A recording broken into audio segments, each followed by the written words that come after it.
want you to show me how to get to know someone like you, someone like you. I want you to know me, 'cause I know then you'll see we could be true. Bonjour à vous. Ah, je suis un peu loin. Bébé, calme-toi. Bonjour à vous, bienvenue dans une nouvelle vidéo. Je suis avec mon petit bébé qui a même pas un mois. Et vu qu'il a du mal à se calmer, il est au sein. Voilà, c'est pour ça qu'il y a une petite partie qui est floutée. Hop là, calme-toi mon bébé. Et donc, je voulais vous faire une vidéo sur, sur mes conseils pour la maternité. Alors, je n'arrive pas à m'exprimer. C'est la première vidéo que je tourne depuis que j'ai accouché. J'ai un petit peu du mal à reprendre un petit peu mon rythme. Donc, je disais que je voulais vous faire une vidéo par rapport à mes conseils à la maternité. Et donc, on commence cette petite vidéo tout de suite. Bon, désolée pour ma tête enfarinée, mais j'arrive pas à me coiffer. Et puis, avec un bras, c'est pas évident. Mais bon, c'est comme ça. Alors, bien sûr, je m'excuse s'il y a des bruits de dinosaures et je voulais vous dire que dans cette vidéo, c'est bien sûr mes conseils à moi. Chaque maman, chaque enfant, surtout chaque enfant et chaque maman est différent. Chaque séjour à la maternité est différent, chaque accouchement est différent.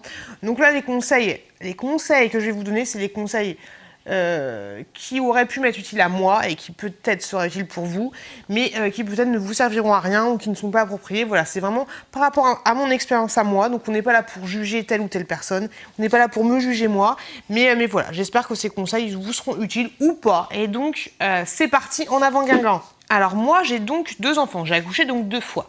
Alors à la maternité, allez voir si vous n'avez pas déjà vu cette vidéo là et cette vidéo là, il y a 2 vidéos en une, où je vous montre les indispensables entre guillemets que j'ai pris pour ma valise pour mon séjour à la maternité. Pour mes 2 accouchements, j'ai accouché par voie basse et j'ai eu des points de suture à chaque fois. Je suis allée franco, donc j'ai eu des petits points de suture grâce à la sortie de bébé, voilà. J'ai pas eu d'épision ou ce genre de choses, c'est moi qui me suis fait mes petites points de suture toute seule tellement j'ai poussé. Bref, que vous ayez des points de suture ou pas de points de suture, si vous accouchez par voie basse, vous allez avoir des saignements. Donc je vous encouragerais et je vous recommanderais beaucoup d'apporter avec vous des petites serviettes. Vous savez, les petites serviettes pour inviter ce genre de choses.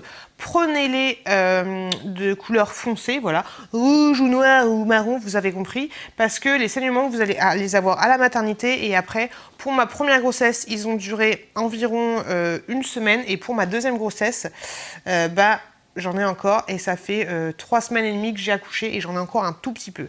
Donc je vous conseille largement de prendre à peu près 5 serviettes différentes parce qu'à chaque fois que vous allez vous laver, vous allez utiliser une serviette à la maternité. Donc prenez une serviette à la maternité et achetez aussi quand vous allez rentrer chez vous les grosses serviettes. Vous savez, quand vous avez les gros flux et ensuite vous partirez sur des serviettes du style serviettes pour la nuit. Vous voyez, les serviettes hygiéniques pour la nuit. Donc voilà, premier conseil. Dans certains commentaires, on m'avait demandé combien de temps duraient les saignements. Donc comme je vous l'ai dit, pour ma première grossesse, ils ont duré un petit peu moins d'1 semaine. Et pour ma deuxième grossesse, ils ont duré 2 semaines et demie. Et là, ça commence à partir. Donc voilà, après, ça dépend. Et étrangement, pour ma deuxième grossesse, j'ai eu que 3 points de suture. Et pour ma première grossesse, j'en ai eu 6 ou 7.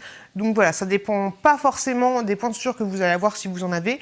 Mais ça dépend aussi quand vous accouchez à voix basse du liquide, du sang qui va s'écouler. Voilà, tout simplement. Donc je dirais que grosso modo, ça va durer 3 semaines pour mon petit garçon et 1 semaine pour ma petite fille. Voilà. Après, je pense que chacun est différent, mais enfin, vous avez une réponse sur la durée des saignements si vous accouchez par voie basse. À la maternité, vous allez avoir un photographe ou une photographe qui va venir vous voir. Donc voilà, donc soyez prêts à ça. Pour les 2 fois, moi personnellement je déteste, je n'aime pas qu'on me prenne en photo, étrangement alors que je fais des vidéos sur YouTube. Mais voilà, vous allez un photographe qui va venir vous voir. Alors moi je trouve que à chaque fois les 2 étaient vachement mielleux. Ah il est beau le bébé, c'est un peu chiant. Il va prendre souvent une couverture pour faire un espèce de fond pour le bébé. Il va installer le bébé, enfin il va essayer de lui faire des poses mignonnes un peu comme ça. Voilà. Donc après c'est à vous de voir si vous vous prêtez au jeu. Donc si vous aimez les photographies et si vous avez envie d'avoir des photos de bébés vraiment tout petits, et ben allez-y, prêtez-vous au jeu. Donc si vous voulez prendre des photos avec bébé, n'oubliez pas de prendre un petit peu de maquillage. Voilà, ça fait toujours un petit peu plus beau. Enfin, ça fait surtout qu'on a une tête un peu défoncée après un accouchement. Donc voilà, histoire de vous illuminer un petit peu le teint. Et prévoyez, si vous voulez un beau décor, on va dire entre guillemets, une espèce de grande serviette, comme ça vous aurez un plus beau décor. Sachant que donc le photographe va prendre quelques photos de votre bébé et avec vous, avec papa, enfin voilà, plein de photos différentes. Et ensuite, il ira chez vous. En général, c'est comme ça que ça se passe. Il viendra chez vous, vous proposer les photos moyennant une énorme somme d'argent. Donc moi, ce que je vous propose personnellement, si vous voulez prendre des photos avec bébé, c'est de prendre une belle couverture, de mettre votre... Vous savez, vous allez avoir un lit qui se lève les pieds et qui se lève la tête. En général, c'est comme ça.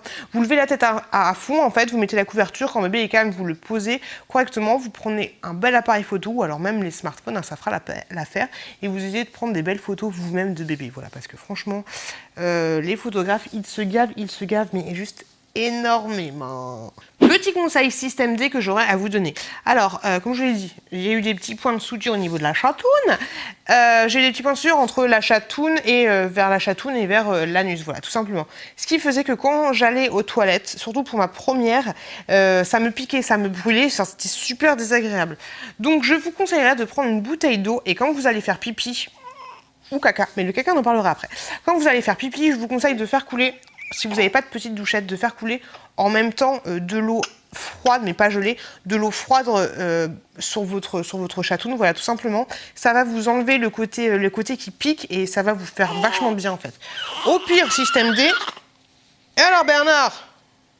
Au pire, système D, vous pouvez toujours faire pipi dans la douche que vous avez, hein, tout simplement. Mais voilà, la petite bouteille d'eau, franchement, ça fait énormément de bien. Attendez-vous peut-être à ce que les suppositoires à la glycérine soient vos meilleurs amis pendant quelques jours. On adore. Ce que je vous ai pas dit aussi, c'est que j'ai eu la péridurale pour mes 2 accouchements. Alors je sais pas si c'est la péridurale ou si c'est les points de suture ni quoi ni qu'est-ce, mais ce qui fait que quand j'avais besoin d'aller à la salle, j'avais un peu peur en fait de me déchirer. J'avais un peu peur d'aller aux toilettes tout simplement, et ce qui faisait que j'étais... Peut-être que c'est la péridurale aussi qui fait ça, mais peut-être que j'étais un petit peu constipée aussi. Donc si ça arrive, si c'est votre cas, n'hésitez pas à demander à la sage-femme qui va venir vous voir des suppositoires à la glycérine. C'est des petits suppos transparents en fait. Et quand vous les mettez, 5 minutes après, vous allez aller à la selle directement. Et franchement, ça va vous soulager énormément parce que être aux toilettes comme ça, essayer de pousser, mais dire « j'ai mal, j'ai trop peur, entendre vos bébés qui pleurent en même temps, enfin vous n'allez pas être bien. Donc si ça vous arrive, si vous avez peur d'aller à la selle ou si vous n'arrivez pas tout simplement, demandez à votre sage-femme des suppositoires à la glycérine. Voilà, il n'y a pas de... Franchement, quand vous allez être à la maternité, il n'y a pas de « j'ose pas ». Non. T'es à la maternité, t'es un peu une princesse. Après, ça sera encore plus compliqué. Il n'y a pas de tabou. Tu viens d'accoucher, c'est bon. Si t'arrives pas à faire caca, demande des suppositoires à la glycérine. Franchement, ça m'a, entre guillemets, pas sauvé la vie, mais tu m'as compris. Suppositoire à la glycérine. Je vais vous parler des visites. Alors, de vous à moi, franchement... Comment vous dire, les visites, essayez de les espacer. Je sais que ça va dépendre de chacun, mais moi j'avais besoin d'être un petit peu seule avec mon bébé et j'avais pas besoin qu'il y ait beaucoup de gens qui viennent me voir. Pour mon 2e accouchement, il y a des gens qui sont venus me voir le jour même où j'ai accouché. J'ai accouché à 5h du mat et à 14h, il y avait déjà des gens qui étaient là. C'était un petit peu fatigant. Essayez de... Aussi, il y a les visites de papa qui va venir vous voir et tout. Donc, essayez d'espacer vos visites. C'est-à-dire qu'il n'y ait pas 5 personnes qui viennent vous voir la première journée et 0 personne la deuxième et 10 personnes la troisième. Voilà, essayez d'espacer votre journée, vos visites selon comment vous vous sentez et selon votre forme. Voilà, tout simplement. Et après, les gens, ils sont obligés de venir voir Bernard à la maternité. Ils peuvent le voir après chez vous. Mais voilà, au niveau des visites, faites vraiment comment vous le sentez. Vous, en fait, voilà, c'est ça. Faites comment vous le sentez, vous, et pas par rapport aux gens disant ils ont envie de le voir, c'est bon, ils attendront. Votre gamin, ils vont l'avoir pendant 50 ans. Donc voilà, les visites, c'est vraiment comment vous le sentez. Et s'il y a quelqu'un qui doit venir vous voir à 14h et qu'il est 13h et que vous ne le sentez pas du tout, dites tout simplement je le sens pas. Parce que si vous êtes énervé, si vous êtes fatigué, si vous avez envie de voir personne, votre bébé va le ressentir aussi. Et c'est vrai que quand il y a eu des visites, mon bébé, je le sentais un peu plus énervé que quand j'étais toute seule avec lui. Voilà, tout simplement. Donc faites vraiment comment vous le sentez et pas par rapport aux autres. À la maternité, je vous conseillerais de prendre un casque, des écouteurs. Si possible, essayez de prendre un casque sans fil parce que c'est le top. Souvent, vous allez peut-être dormir avec votre bébé si les nuits se passent un petit peu difficilement, mais je vous conseillerais de prendre un casque. Pourquoi? Parce que vous avez des voisins, des voisines, de peu aussi que vous ayez une chambre collective. Donc voilà, vous n'avez pas envie peut-être de supporter la télé du voisin, du voisin de la chambre d'à côté parce qu'on entend très très bien les voisins d'à côté. Donc voilà, essayez de prendre un casque, des écouteurs, voilà, quelque chose qui puisse vous isoler un petit peu parce que franchement, ça fait du bien. Ces jours à la maternité, c'est souvent fatigant parce qu'en fait, on vient de passer peut-être une journée ou une nuit à ce que le travail se fasse, on a accouché, ça se passe pas peut-être comme on l'aurait souhaité. Dans tous les cas, même si moi j'ai passé 2 superbes accouchements, j'étais forcément claquée le soir, quand je suis retournée dans ma chambre. Donc je vous conseillerais de prendre tout ce que vous voulez dans votre valise de maternité. Franchement, si vous voulez prendre 3 valises de maternité, prenez 3 valises de maternité. Mais le sommeil, ça va être très très très important pour vous parce qu'il va falloir récupérer. Donc je vous conseillerais de prendre, pourquoi pas, un oreiller, un très bon oreiller, pourquoi pas votre oreiller à vous, et de prendre aussi, suivant la saison, une couverture. Voilà, très très bon conseil. Moi, à chaque fois, j'ai pris mon oreiller en plume et j'étais au top. Si vous dormez avec votre bébé à la maternité, alors on n'est pas là pour dire il faut pas dormir avec son bébé, tu vas l'écraser, ok. Vous faites comme vous voulez, vous faites surtout comme vous le sentez. Moi, en fait, je pensais pas que c'était possible de dormir avec un bébé la première fois que j'ai accouché.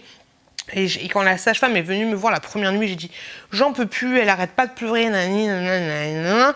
Et elle m'a dit mais pourquoi vous dormez pas avec votre bébé? Elle m'a montré, vous savez, vous avez votre lit et vous pouvez, j'espère que tous les lits sont comme ça, vous pouvez prendre de chaque côté du lit des espèces de barres en fait que vous remontez comme ceci. Et elle m'a montré le coussin, elle m'a montré comment le caler exactement, correctement le coussin. Et voilà, elle m'a dit, mais dormez avec votre bébé, en plus, vous allez l'allaiter. Donc j'ai fait, ok, donc j'ai dormi à chaque fois avec mon bébé pour la première fois, et pour la deuxième fois, je me suis pas pris la tête, j'ai dormi directement avec mon bébé, et aucune des sages-femmes m'a pris la tête en me disant, non, il faut surtout pas dormir avec votre bébé, nanana. Donc après, je vous conseille, si vous dormez avec votre bébé, faites très très très attention. Si vous le sentez pas, dormez pas avec votre bébé. Si vous avez le sommeil profond, dormez pas avec votre bébé. Si vous avez tendance à vous retourner, dormez pas avec votre bébé, sinon il n'y aura plus de bébé. Mais voilà. Chacun fait comme il le sent. Moi, j'ai pas le sommeil lourd du tout, donc à chaque fois j'ai dormi avec mon bébé, ça s'est très bien passé. Mais voilà, dormir avec son bébé, ça a des dangers. Bref, dans tous les cas, je voulais vous dire que si vous dormez avec votre bébé, pensez bien à remonter les trucs du lit, ok, pour pas que votre bébé, au cas où il roule, il tombe. On sait jamais, au début ça ressemble à rien, c'est un petit asticot, c'est un petit légume, mais on sait jamais. Et en plus, les lits sont assez hauts, donc ils tomberaient de haut. Mais faites très très attention si vous dormez avec votre petit loulou dans le lit. Lorsque vous aurez accouché, ne vous attendez pas à retrouver votre ventre ferme et plat d'antan. Non, non, non.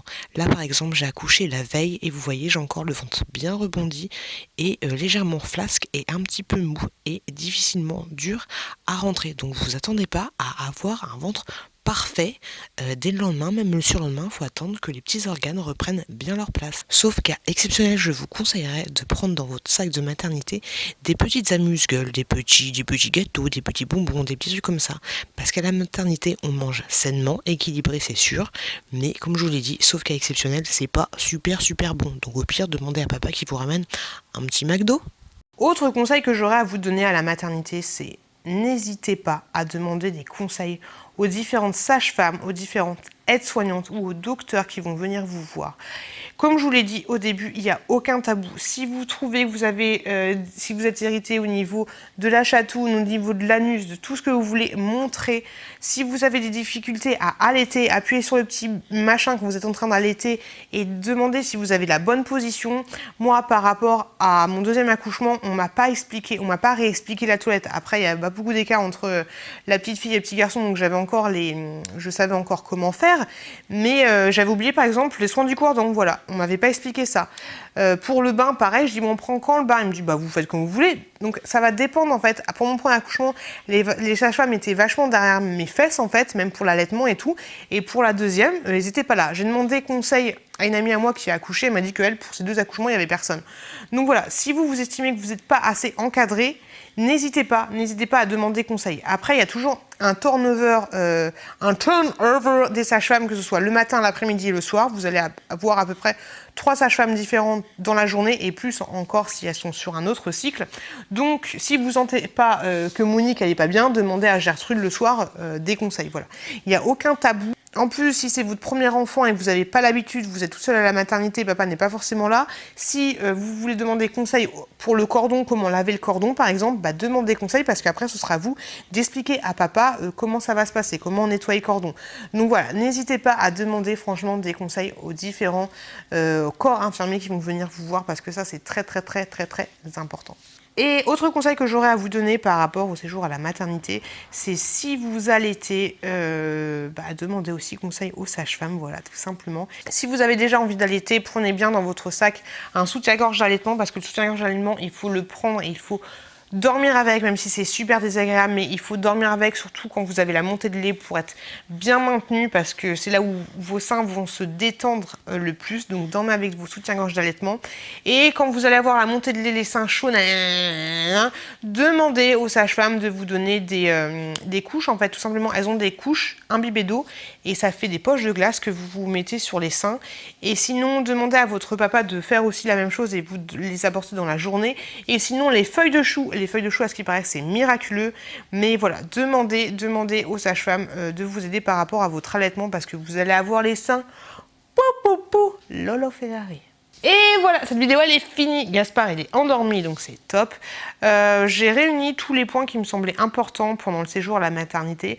Après, un autre point que j'ai oublié de vous dire, oui, je vous conseillerais aussi, le jour avant votre sortie, imaginons que vous sortez le mercredi, le mardi, essayez de préparer déjà un petit sac quand papa va rentrer chez vous, de préparer un bon sac en fait.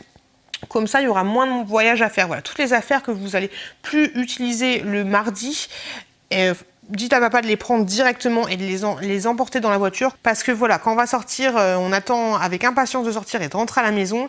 Et on n'a pas forcément envie que papa... Enfin après, ça dépend, le parking s'il est loin ou pas, s'il n'est pas loin. Moi, personnellement, le parking était super loin. Voilà, j'avais envie de faire un seul voyage et de partir directement. Mais papa, il a préféré prendre des affaires, faire un voyage, ensuite revenir me chercher avec les loulous. Mais voilà, il y a le petit loulou à prendre, il y a des sacs à prendre, Donc si vous pouvez économiser un voyage, après voilà, c'est pas primordial, mais si vous pouvez économiser un voyage, et aussi, technique secrète, si papa le mardi prend des affaires, dites-lui, je t'ai mis des affaires, ça va là, comme ça, quand vous rentrez à la maison, vous avez déjà quelques sacs, si votre mari est bien, quelques sacs déjà à ne pas décharger des affaires sales, des affaires machin, comme ça, c'est déjà ça, c'est un petit gain de temps. Vous avez compris? C'est un petit système D, peut-être que ça pourra vous être utile. Donc je disais que cette vidéo elle est finie, comme je vous l'ai dit, c'est par rapport à mon expérience à moi. J'espère que ça vous aura été utile. Je vous remercie beaucoup de m'avoir regardé, je vous fais plein de gros bisous. Je vous souhaite un très bon séjour à la maternité. C'est vraiment pas évident, surtout de se retrouver... Après, voilà, on va dire en grosso modo, après 5 heures de travail, de se retrouver, quand papa part, de se retrouver toute seule avec son bébé et dire qu'est-ce que je fais maintenant? Voilà, c'est toujours pas évident. En tout cas, je vous souhaite plein de bonnes choses. Faites attention à vous, faites attention à vos proches, faites attention à votre petit loup qui est là, tout votre petit loup. Et je vous souhaite une très bonne continuation. Et je vous dis à très bientôt dans une prochaine vidéo. I want you to show me how to get to know someone like you, someone like you. I want you to know me, 'cause I know then you'll see we could be true, we could be true. I want you to see what I see and I